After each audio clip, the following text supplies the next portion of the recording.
Hola a todos, ¿cómo están? Bienvenidos. Segunda clase de Introducción a la Planificación Comunicacional. Ya estamos metidas en esta propuesta. Vemos que están participando activamente en los foros. Prometemos con Luz hacer la devolución y la interacción que corresponde para vernos desde otro lugar y para no perder todo el instinto tallerístico que tenemos y que ahora mediado por tecnologías es muy difícil de llevar adelante. Bueno,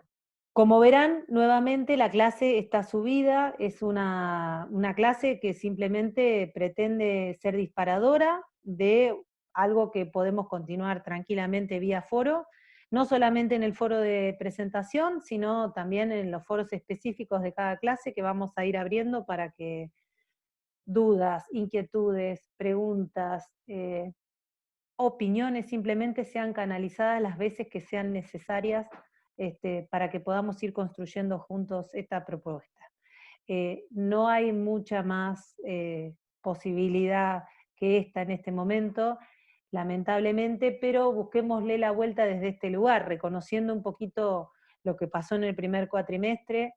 la diversidad de situaciones que hay del otro lado, el inconveniente de poder encontrar días, hora, conectividad y dispositivos que nos permitan realmente tener un encuentro sincrónico de ida y vuelta donde ustedes participen activamente, es muy complejo, es muy frustrante también porque es mucho desgaste por ahí para no eh, tener los resultados que uno espera en función también de lo que tiene acumulado en su memoria emotiva, de lo que es una clase participativa, de lo que es una instancia de taller. Pensando también que se está formando para trabajar en el campo social, en territorio, en diálogo con actores sociales y que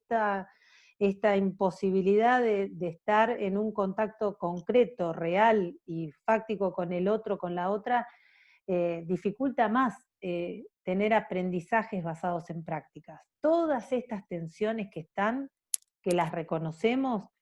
y que sabemos que en definitiva son la materia prima con la que tenemos que trabajar, es lo que a nosotros nos sirvió como diagnóstico justamente para pensar una propuesta distinta. No totalmente disruptiva ni nada por el estilo, pero sí distinta desde el punto de vista de decir, bueno, por definición, digamos, la cursada históricamente en la carrera nuestra ha sido presencial. De golpe nos encontramos mediados por tecnologías. Bueno, entonces no podemos repetir las mismas prácticas que en la presencialidad, busquemos otras. Y ahí es como decimos, bueno, vamos a tratar de plantear un espacio virtual asincrónico donde ustedes puedan acceder a toda la propuesta de la materia en el tiempo y lugar que ustedes decidan que debe ocupar esta materia en su trayecto. Básicamente, ¿quieren estudiar de noche? ¿Tienen que estudiar de noche? ¿Tienen solamente de a 15 minutos cada 5 horas para poder visualizar un video? Pues será de esa manera. Lo importante también es tener claro cuál es la propuesta de la materia, cómo arrancamos y dónde queremos llegar. En ese sentido, y para no aburrirles con esto, hemos decidido, les hemos contado con Luz, pero vamos a ir repitiéndolo varias veces hasta que sedimente la idea. Queremos terminar esta primera etapa hasta el primer parcial, hasta la primera instancia de, digamos, de evaluación, sí, pero de evaluación entendida como de construcción de un conocimiento, de una apropiación de un saber determinado y sobre todo de una consolidación de prácticas también, esa es otra parte de esa rúbrica, donde ustedes hagan un ensayo, ¿sí? Un ensayo individual donde reflexionen y pongan en tensión, en conflicto, ¿por qué no? Y también que puedan expresar argumentadamente una postura en relación con ser comunicadores y planificadoras, por supuesto. Desde ese lugar, la construcción tiene que ir de menor a mayor, emplazando, mapeando, poniendo en situación los distintos componentes que hacen a esa definición conceptual, a esa respuesta que yo me quiero dar en ese ensayo. Yo me pregunto, bueno, ¿qué es ser comunicadora? y que es planificar desde la comunicación. Y para empezar a responder, tengo que empezar a meter mano no solamente a lo que a mí me parece, sino también a lo que otros u otras han opinado sobre el tema, han podido escribir sobre el tema, con los cuales yo he entrado en contacto y justamente en función de no inventar la rueda, sino por ahí de ratificar algunas convicciones que ya tengo y de profundizar algunos argumentos para persuadir que me gustaría explorar, voy a ir poniendo en juego en esa estructura ensayística, valga la definición. Desde ese lugar, la propuesta es, presentamos la materia y vamos a ir clase a clase desandando una serie de textos que les proponemos en el programa, que además también lo que nos lleva a reflexionar es lo siguiente, sabiendo que metodológicamente el acceso al terreno, a territorio, a campo, era lo más difícil de conseguir, pensamos con Luz, bueno, es también momento de, a ver, agarrar la teoría, pero agarrarla desde un lugar proactivo, es decir, bueno, a ver, yo tengo estas definiciones, este corpus teórico que vengo masticando desde mi primero, segundo y tercer año, me queda por delante casi la mitad de la carrera en los que voy a tener que salir a territorio, en los que me voy a terminar de formar. Bueno, es buen momento de hacer un primer tamiz acerca de, bueno, la formación teórica que voy adquiriendo, hasta dónde puede dar cuenta de las tensiones que se me presentan, de las situaciones comunicacionales que tengo que empezar a mirar, a ver, a discernir, y por el otro lado, cuáles son, digamos, aquellos aspectos que yo voy a tener que trabajar, que voy a tener que seguir profundizando para poder lograr, digamos, eh, toda esa caja de herramientas que necesito tener para consolidarme como comunicador o comunicadora social que hace planificación y que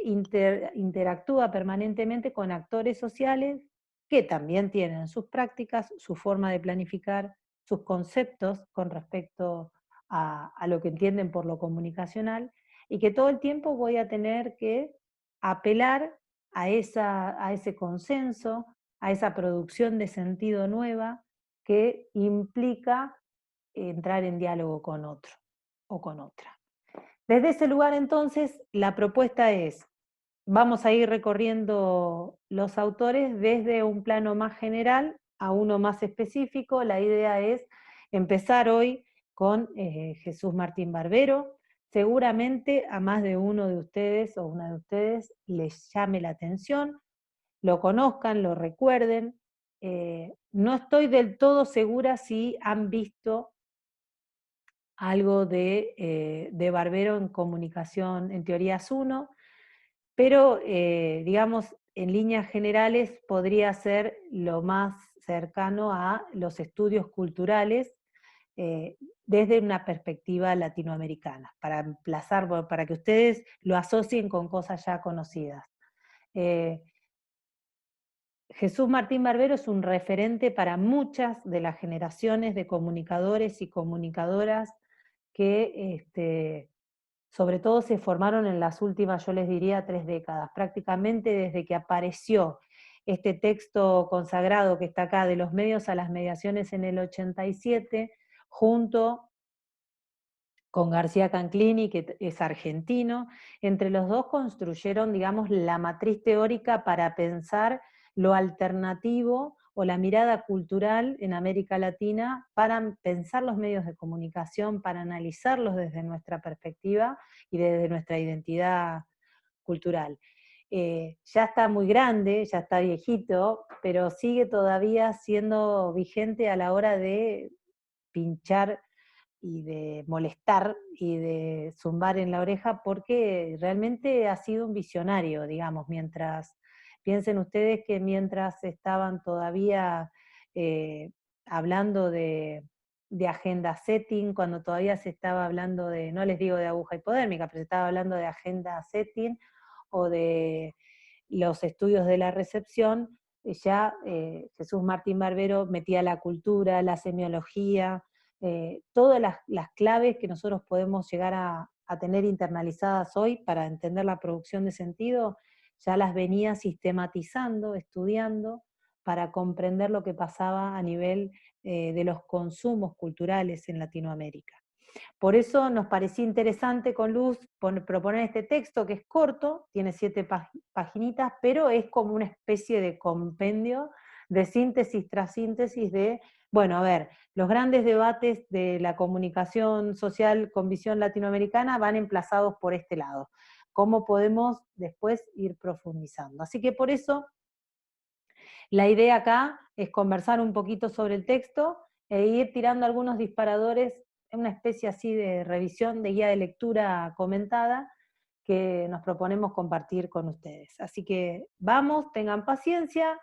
Es interesante también ver lo siguiente. Jesús Martín Barbero es, como yo digo, es como el Dolina de los textos de comunicación. Es, digamos, esa pluma rica, exquisita, con muchas figuras retóricas me refiero, muy descriptivo en términos de imágenes, pero también requiere, digamos, tener o un conocimiento un poquito más profundo de la realidad latinoamericana, o requiere también ser consciente de, digamos, de lo trascendental de la cultura para comprender algunas de las definiciones que son muy sintéticas y súper densas, que implican todo justamente todo un debate por detrás que se viene dando. Entonces esto es síntesis tras síntesis. Vamos a ir desandando y desde ya que queda abierto después el foro, aunque sea asincrónico, para poder conversar y poder charlar sobre esto. Arranca planteándose la dicotomía de la esfera pública y la comunicación, ¿no? Que se toman como sinónimos. Sin embargo, justamente lo que hace Barbero es tomar ese debate histórico que Jürgen Habermas habla justamente de cómo se empieza a hablar de la esfera pública, ¿no? Donde resulta ser que lo público era nada más ni nada menos que los intereses de una clase social emergente en el siglo XVIII, que era la burguesía, y que justamente usó, dice Habermas, un recurso publicitario para generalizar algo que eran intereses sumamente particulares, que de alguna manera empezó, ¿sí?, hablando un sector determinado de la sociedad, que era la burguesía ascendente, terminó transformando en públicos intereses que eran absolutamente propios. ¿Y cómo lo hizo? Lo hizo a través de transformar en propaganda, ¿sí?, de volver necesidad pública algo que eran intereses absolutamente sectoriales, donde se pasa de lo público al público. El público es aquel colectivo, aquel genérico, que de alguna manera se va a invocar después, sucesivamente a lo largo del tiempo, como un todo homogéneo, como un todo que demanda lo mismo a nivel de participación ciudadana y de alguna manera oculta, silencia, saca de la escena que ese interés de lo público es el interés de un solo sector social, que es el que el de la burguesía emergente, que está peleándose contra entre comillas, peleándose, ¿no? Pero que, digamos, está disputando el poder a un Estado vertical y a un Estado totalitario. Estamos hablando de hace casi 3 siglos atrás. Desde ese lugar se pasa de un concepto, ¿sí?, de la esfera pública donde, digamos, la publicidad tiene la hegemonía a la hora de hablar de lo público, se pasa al concepto de opinión pública, ¿no? Donde la opinión pública deja de estar localizada en un sector determinado, pasa a ser justamente de varios públicos, está estructuralmente mediada, porque es decir, ya no hay una sola institución que represente esa opinión pública, sino que aparecen nuevas estructuras que intervienen a la hora de comunicar lo público, y a su vez ya este pasaje que hubo de lo público al público hace que la opinión pública empiece a cuantificar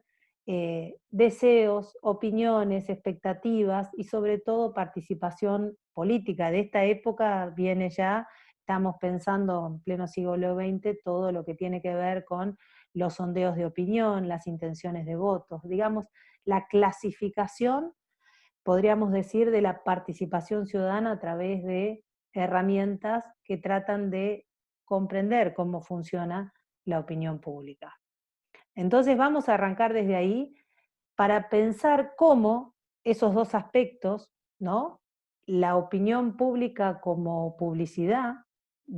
es decir, la opinión pública esa que busca dejar contento al público, ese que está, en eso están enancadas las campañas políticas que tienen candidatos que dicen lo que la gente quiere escuchar. No sé si les suena ese viejo axioma.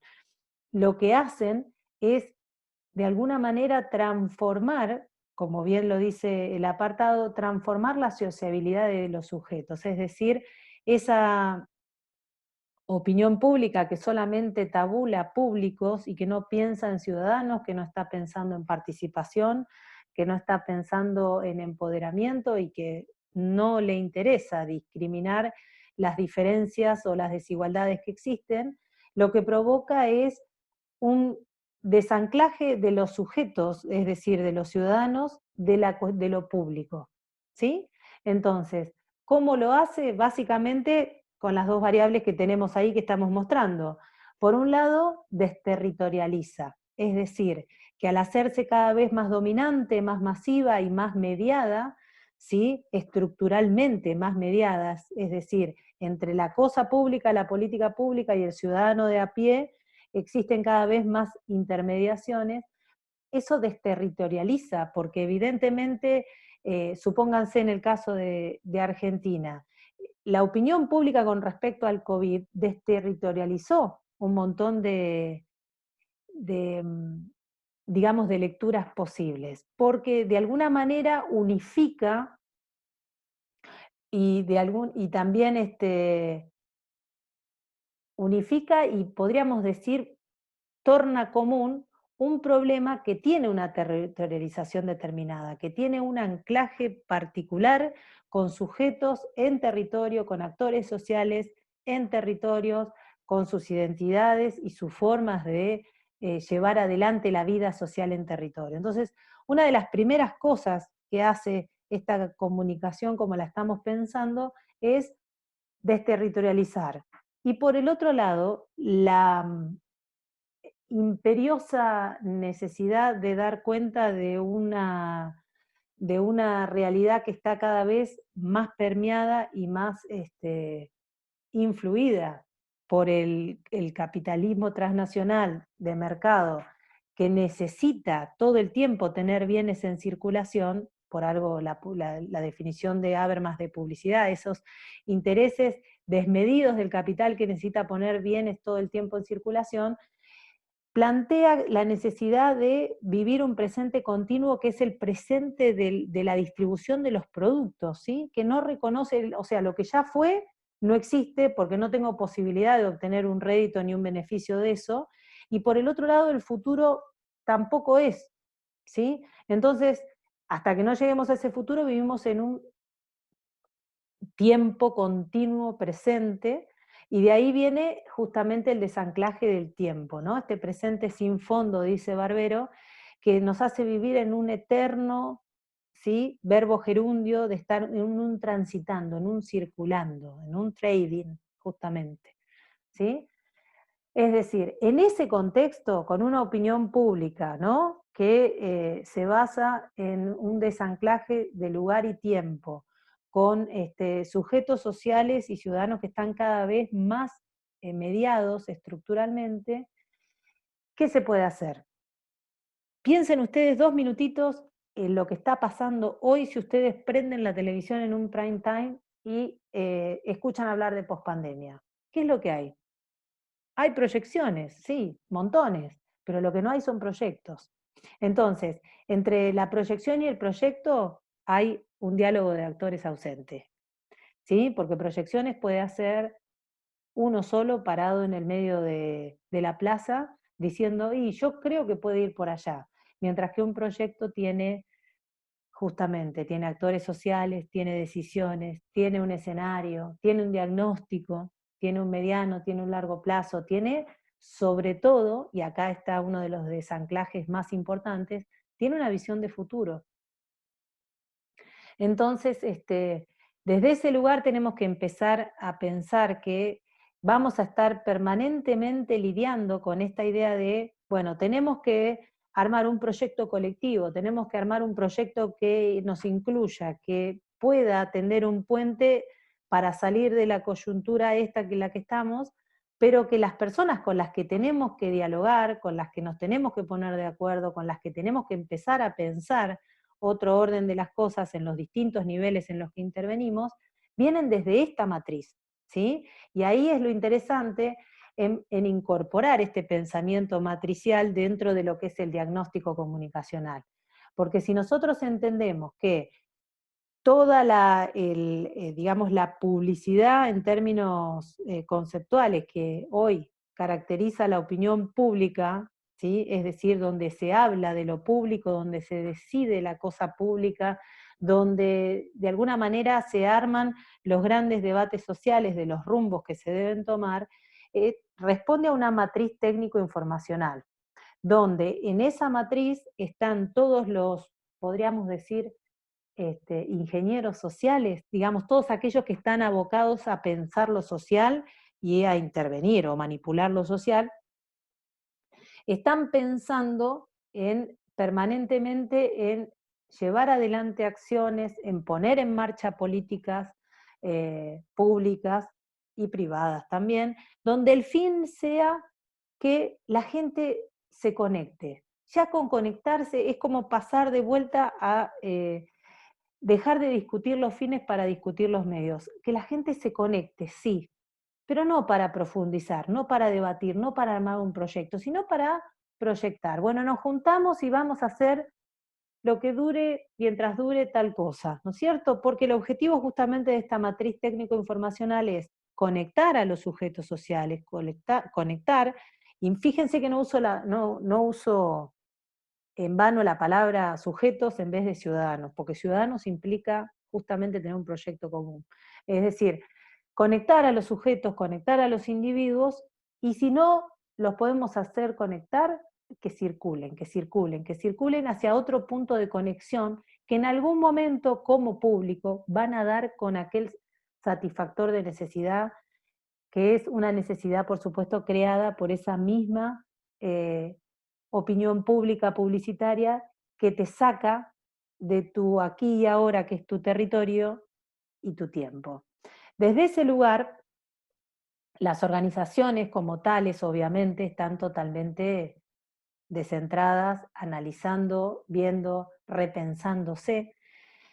Y fíjense ustedes, ¿quién iba a decir, por ejemplo, hace un tiempo atrás, que la Garganta Poderosa iba a ser una campaña por todas las redes sociales por el derecho a la conectividad, como un derecho humano imprescindible y básico, inclusive más que alimentarse? O sea, ¿quién iba a pensar también que desde los diferentes colectivos están planteándose nuevas formas de llevar adelante prácticas sociales que dejan de tener que ver con por ahí la visión original que los juntó, y que la práctica en territorio los hace definirse y redefinirse todo el tiempo? Es decir, lo interesante de todo esto no es por ahí encontrar definiciones cerradas que nos ayuden a decir, bueno, esto va a pasar así. Eso serían proyecciones, sino justamente comprender los elementos que entran en juego para pensar en proyectos, ¿sí? Y los proyectos, por supuesto, son territorios abiertos, pero que tienen una producción de sentido, un hilo conductor que los va llevando. Seguimos. Plantea Barbero algo que es muy interesante para pensar sobre todo la comunicación en este momento proliferación, si ustedes quieren, y prácticamente de eh, redes sociales, hiperconectividad, superabundancia de información, donde justamente lo que plantea Barbero es que hasta hace un tiempo atrás el desafío de los colectivos sociales, de la militancia de resistencia, de las minorías en todas sus dimensiones, minorías étnicas, minorías religiosas, culturales, de género, entraban en un permanente conflicto y tensión dentro de la discusión de lo público, justamente. Recuerden que estamos siempre, eh, el eje de discusión siempre central es cómo pensar lo público, para comprender ese diálogo entre actores que son los que definen, en definitiva, valga el juego de palabras, el rumbo de la política pública o de un Estado, ¿no? Y no digo gobierno, digo Estado, como un colectivo cultural y territorial. Es decir, hace un tiempo atrás, antes de la proliferación de lo que conocemos hoy como comunicación digital, digamos, la atención, la lucha en lo público pasaba principalmente por, de alguna manera, visibilizar esa lucha, ser alguien, ¿no? Dentro de esa discusión de lo público que permitía diseñar políticas públicas, direccionar recursos, eh,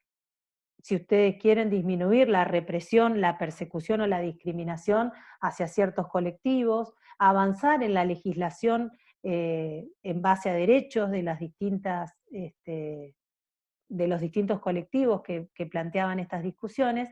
donde de alguna manera la lucha comunicacional por participar de lo público pasaba por pelear por el derecho a ser representados, es decir,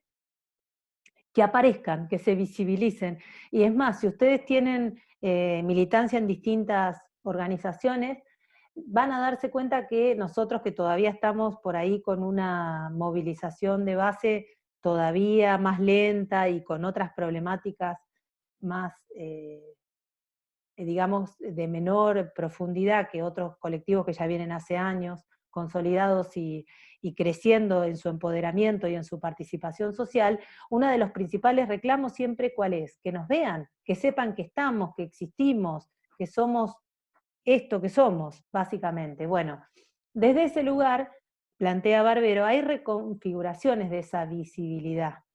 donde ahora justamente la mediación de las imágenes, que es prácticamente la única moneda de cambio, porque dijimos que, bueno, si estamos en un presente continuo, en una inmediatez absoluta, no hay posibilidad de pensar en proyectos a largo plazo, y donde la mayoría del volumen de lo comunicacional tiene que ver con imágenes que sintetizan, que obturan, que parcelan y que muestran una sola parte. Cuando la mediación justamente de las imágenes termina siendo la preponderante, la hegemónica, la más difundida,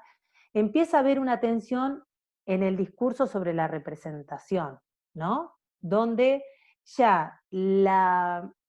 discusión o, digamos, la tensión, el conflicto, la movilización social no pasa ya por visibilizar,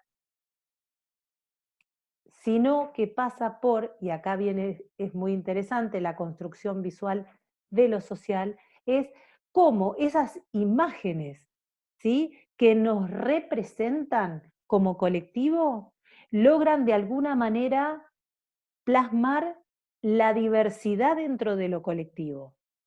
A ver, ¿a qué vamos con esto?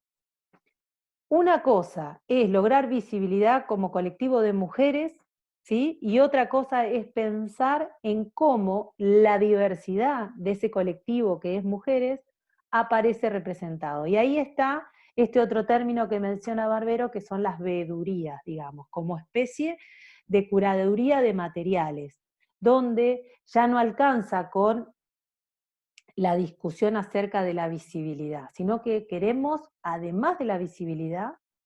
que quede en imágenes planteado en el debate público y en el intercambio de volúmenes de información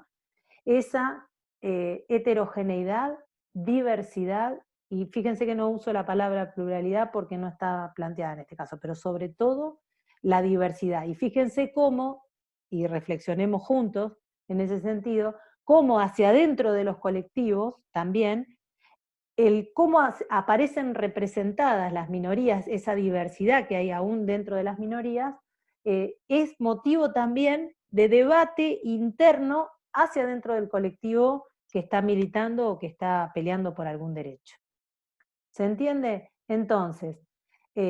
planteando un poquito el tema de cómo se vienen reconfigurando los debates de lo público,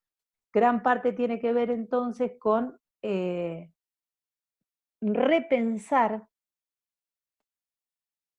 poner en debate, poner en tensión nuevamente el discurso de la representación, ¿no? Donde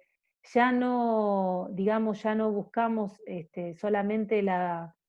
visibilidad, como decíamos, sino que quede plasmada la diversidad. Seguimos adelante. Nos pasa también que otro de los ejes en tensión y que ojalá acá salga mucho y que dé para que nos, no sé, para que nos demos en el buen sentido y retórico de la palabra, para que nos demos argumento con argumento hasta que saquemos la mejor conclusión posible. A ver, estamos viendo que lo público empieza como a metamorfosis, quiere decir justamente que se está transformando, que se está cambiando en algo que todavía no sabemos cómo es. Lo que sí podemos decir es que hay como un parteaguas acerca de, digamos, la visión optimista de lo que es la virtualización en todas sus dimensiones y la visión apocalíptica o tecnofóbica, digamos. Porque no hay, en todo caso, esta pandemia acelerada nos pone a todos en el ancho camino del medio, creo yo, porque justamente se mostró, digamos, que ni la tecnología per se es lo suficientemente buena como para disminuir desigualdades, acelerar el progreso, llegar a una justicia global total,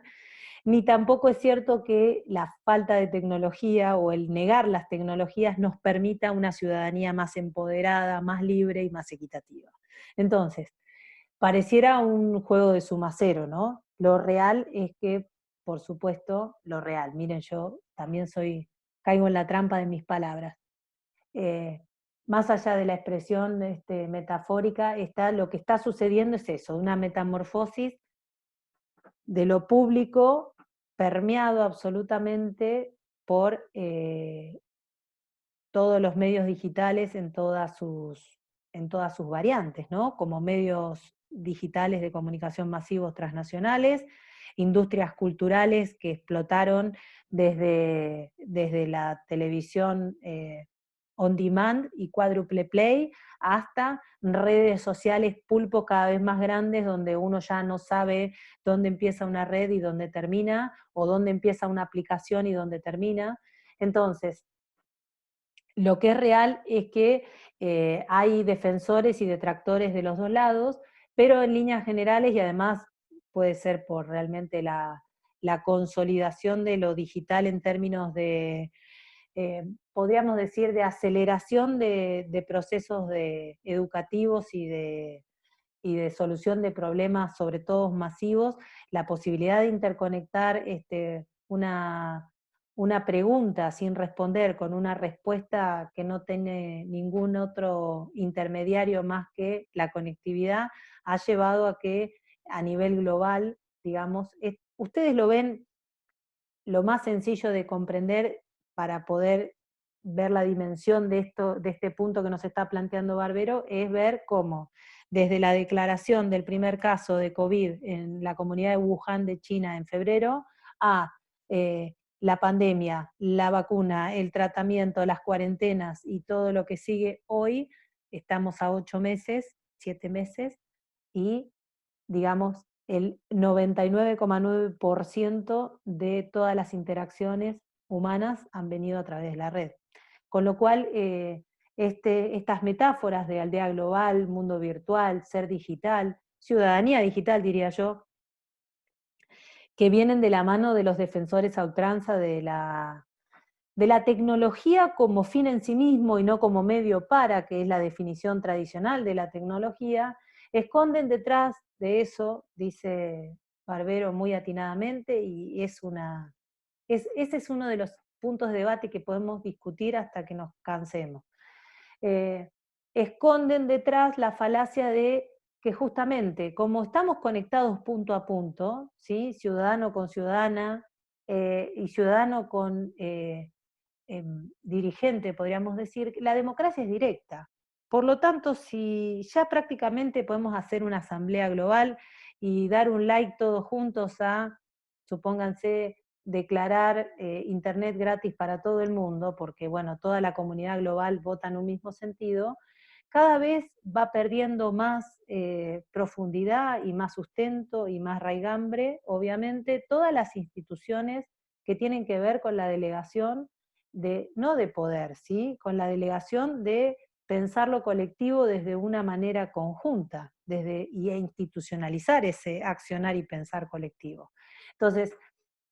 Guarda plantea Barbero con no confundir la, el mito positivo y altruista y optimista de la comunidad global con la falacia de pensar que porque yo participo desde mi máquina, en realidad estoy activamente transformando algo, que para eso es la democracia, ¿no? Para ser representados todos y todas en un sistema de gobierno que logre la mejora en la calidad de vida, por lo menos de las mayorías, y reconociendo a las minorías. Entonces, desde ese lugar, digamos, toda la parafernalia técnica y tecnológica no solamente tiene en claro esta falacia, esta mentira real que hay detrás, sino que a su vez también trabaja todas sus formas de contenidos, produce culturalmente contenidos y los distribuye a través de sus mega empresas, y es una industria cultural en todas las dimensiones de la palabra: información, entretenimiento, educación, comercio, todo poniendo la producción de conocimiento al servicio de, justamente, de que el sujeto se parta, y mientras tiene la sensación, ¿sí?, de ser un público de un debate global, ¿sí?, apaga la computadora y su entorno está cada vez más pauperizado, cada vez es más pobre y, por supuesto, cada vez produce más problemas ambientales que efectivamente a la hora de bajar la tapa de la laptop va a terminar modificando su entorno. Inundaciones, incendios, contaminación ambiental, contaminación aérea, bueno, etcétera, etcétera, etcétera. Entonces, pareciera, ¿no?, dice Barbero, que en este inexorable verbo gerundio de un presente continuo que no te deja respirar, que te engaña todo el tiempo, que te miente alevosamente y que encima hace que te guste a través de la publicidad, lo que te domina, dice, no habría posibilidades de. Ahí es donde nobleza obliga, y ahí está la importancia de la mirada latinoamericana. Vieron que siempre hay una versión latinoamericana de los grandes debates mundiales. Pues, ¿qué es lo que logra, digamos, la diversidad de apropiaciones que hay en América Latina? Logra que minorías y comunidades marginadas, ¿sí?, que no forman parte en lo absoluto del debate público, se apropien de estas redes, de este tejido intersticial que está diseminado por todos lados, donde Facebook puede tenerlo desde el presidente de Estados Unidos hasta el último miembro de una comunidad de pueblos originarios. Son minorías, dice Barbero, que están haciendo ruido en la red, donde justamente lo disruptivo, lo que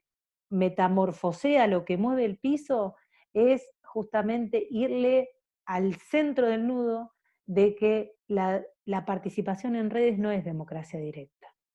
que es democracia directa la participación social, concreta, real, en territorio, en diálogo con actores y para transformar algo. Ese goteo intermitente, en contacto con comunidades discriminadas y desarraigadas de todo el planeta, están logrando de a poco, muy de a poco, hacer masivos fenómenos que parecen totalmente disruptivos o que parecen que nadie sabe de dónde vienen y que en realidad tienen un trabajo de apropiación y de resignificación de estas herramientas tecnológicas en función de intereses comunes ligados a justamente las realidades territoriales emplazadas en espacio-tiempo. A partir de ahí, digamos, sin ser un optimista utópico, lo real es que es un terreno muy interesante y muy frondoso para poder trabajarlo, porque si, digamos, desde la derecha universal se utiliza justamente WhatsApp para lograr que candidatos que están más a la derecha de lo imaginable, como puede ser Bolsonaro, pudieron meterse en cada uno de los celulares, de la misma manera se puede pensar en trabajar un proyecto colectivo donde esos medios estén al fin o para el fin del bienestar colectivo.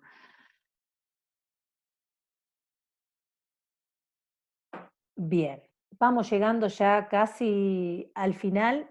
de este texto, que o sea, me parece que es muy interesante. Por supuesto, a mí me han quedado un montón de cosas dando vueltas, que no las puedo reproducir acá porque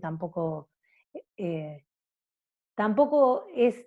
lo más importante mantener toda la rigurosidad textual, sino, si ustedes quieren, esta es mi lectura del texto, y sería muy interesante que ustedes pudieran rescatar y mencionar en el foro que abramos debajo puntos que les quedaron dando vueltas, que no les cerraron demasiado, que no ven cómo, a ver, la clásica dicotomía, ¿no? Esto suena bárbaro, pero ¿cómo lo aplicamos? O sea, ¿no? Es que es lo que suele pasar cuando uno entra en estado diagnóstico, se llama. Es decir, a medida que nos vamos formando como comunicadores y comunicadoras complejos, a medida que empezamos a comprender el entramado desde el que nos paramos de manera compleja, crítica y reflexiva, nos va a pasar que vamos a estar todo el tiempo refrendando, refrendando y repensando, y que justamente una primera lectura te dispara unas ideas fuerza que te interesaría problematizar, otras no tanto, otras capaz que ya decís, bueno, pero yo ya el tema este de las redes como posibilidad de empoderamiento de los colectivos ya lo tengo masticado, ya lo tengo claro. Eh, También me puede llevar a pensar, bueno, a ver, de las organizaciones que conozco, de las que participo, en las que he estado, cómo ven las redes, cómo las miran, cómo se presentan, cómo se ven desde esa mirada. Y bueno, y seguir abriendo debates. Pero bueno, vamos a esto, para ir cerrando, ¿no? Hay que pensar que las tecnologías son estratégicas. De hecho, el DNU que el viernes se firmó tiene que ver con eso. ¿Por qué? Porque estamos hablando que el derecho a poder conectarte hoy es prácticamente el derecho a ser alguien, a ser ciudadano en el mejor de los casos, pero a ser alguien desde el punto de vista del desarrollo humano. Por eso es tan importante empezar a pensar lo tecnológico para resignificarlo, para darle una identidad propia, para que tenga nuestras señales como culturas emergentes que somos y también como actores políticos en una geopolítica mundial que está definiéndose permanentemente. Como dijimos en la primera clase, y por eso retomamos a Barbero con este texto desde la lectura de Uranga, el derecho a la comunicación, el derecho a tener posibilidad de conectarte desde las mejores condiciones y más horizontalmente posible, en la misma calidad y cantidad que lo hace cualquier otro ciudadano o ciudadana es sin duda la posibilidad de acceder a la información. Y información no son noticias. Información en estos momentos de superproducción, de volúmenes de datos, la información va a ser aquella que te permita discernir qué es lo clave que vos tenés que quedarte, tenés que conocer para transformar tu entorno. Entonces, el derecho a la conectividad, el derecho a comunicarte, el derecho a la comunicación es un derecho humano porque habilita otros derechos. Piensen ustedes hoy, lo ven claro, lo ven sencillo, porque les está pasando. Tener conectividad hoy no es solamente el derecho a tener internet de banda ancha y barato. No, no solo va. Hoy el derecho a conectarte está ligado a que vos te puedas educar o no, que puedas acceder a un trabajo o no, que puedas sacar un turno para tu salud o no, que puedas tener acceso a una vivienda digna. Por ejemplo, piensen ustedes en el plan Mi Casa 1 y 2 del IPAB. ¿Cuál es la única forma de anotarse para el sorteo? Y entrando en la página del IPAB. Piensen en el ANSES, piensen en todos los tipos de asignaciones universales que hay para la niñez, para las mujeres, para los desocupados. Es decir, hoy el acceso a la comunicación y la tecnología que eso demanda es un derecho habilitante de otros derechos, que por lo tanto empodera y crea ciudadanía. Entonces, fíjense ustedes desde dónde nosotros podemos empezar a pensar que lo comunicacional es realmente hoy un tema donde, digamos, el debate público tiene que llegar por lo menos a consensos que no se desanden, que no se desarmen y sobre todo que no impliquen siempre estar peleando intereses de mercado contra derechos sociales. Si nosotros podemos correr ese debate de lo público, donde digamos, llegue un momento que resulte absurdo pensar en la rentabilidad de una empresa cuando estamos hablando de cuestiones humanitarias, habremos hecho un gran aporte a este debate. Acá están simplemente sintetizados las líneas de trabajo, de, digamos, de alguna manera de consolidación de proyectos que habría que pensar colectivamente, que habría que trabajarlos desde una perspectiva comunicacional y que tendrían que estar por lo menos presentes o ahí, deambulando por ahí a la hora de pensar en formarse como planificadores, en formarse como comunicadores y comunicadoras sociales, para comprender que lo comunicacional, primero que es algo abierto en términos de construcción y producción de sentido, que es un terreno de absoluta lucha, eh, de lucha también,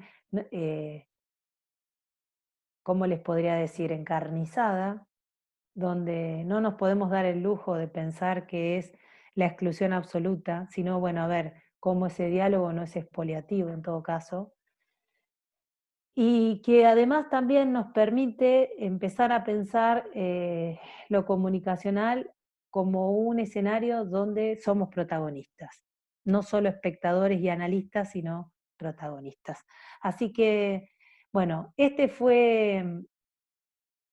el texto de Jesús Martín Barbero, que compartimos, es el primero de una lista que se viene, el segundo va a ser el de Marita Mata, que vamos a estar compartiendo seguidamente. Vamos a abrir los foros para dejar las inquietudes y desde ya, bienvenides todas las preguntas, las consultas, las dudas, los cómo. Sabemos que ustedes necesitan también tener certezas en cuanto al trayecto de la materia. A ver, no va a haber toma de presente, va a haber evaluación en términos perceptivos y calificativos de las participaciones y, que tengan en los foros, con la entrega del ensayo, en las videoconferencias que estamos esperando cerrar con Luz. Les prometemos sorpresas más que interesantes para poder charlar en serio con gente que está en el escenario en este momento discutiendo estos temas y haciendo teorías sobre estos temas. Así que les pedimos a todos que se queden enganchados y que tienen los foros para hacerse escuchar, oír, y acá vamos a estar para seguir acompañándolos. Los esperamos en el próximo texto.